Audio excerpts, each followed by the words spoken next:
Le secret du matériel de plongée? Un détendeur qui fonctionne en 2 étapes. La première se déroule au niveau du premier étage du détendeur. La deuxième a lieu au niveau du 2e étage, afin de fournir la bonne quantité d'air au plongeur au moment voulu.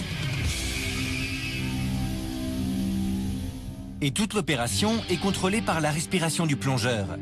Les 2 étapes dépendent de l'air comprimé qui agit sur les pièces essentielles que sont le piston au premier étage et le diaphragme au second étage. Voilà ce qui se passe dans le premier étage du détendeur au niveau de la bouteille.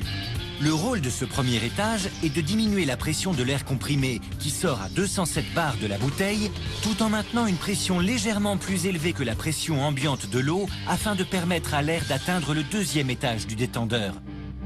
Le premier étage comprend un piston, un ressort et une chambre remplie d'air comprimé qui communique par l'intermédiaire du 2e piston avec une 2e chambre sèche. On trouve aussi une 3e chambre où l'eau pénètre, la chambre humide. Avant que le plongeur inspire, le piston est repoussé par de l'air comprimé et obstrue l'arrivée d'air de la bouteille. Quand le plongeur inspire, tout change. Les chambres sèches se vident. La pression de l'eau et du ressort font remonter le piston. De l'air s'échappe de la bouteille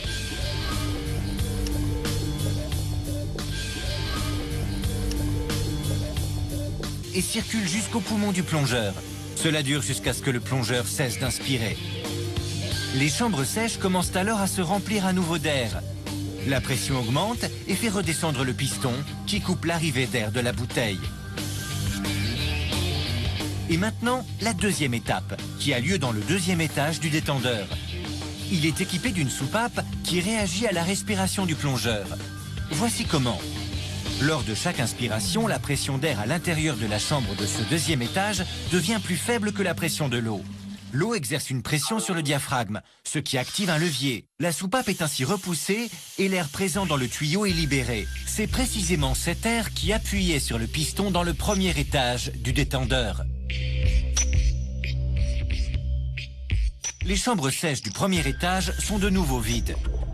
La pression de l'eau et du ressort font remonter le piston. L'air de la bouteille peut alors circuler jusqu'à ce que le plongeur cesse d'inspirer. Ensuite, le cycle se répète. La chambre sèche se remplit et fait redescendre le piston qui coupe l'arrivée d'air. Le détendeur de scaphandre autonome. Le 2e étage du détendeur réagit à la respiration du plongeur et contrôle la quantité d'air libérée par le premier étage.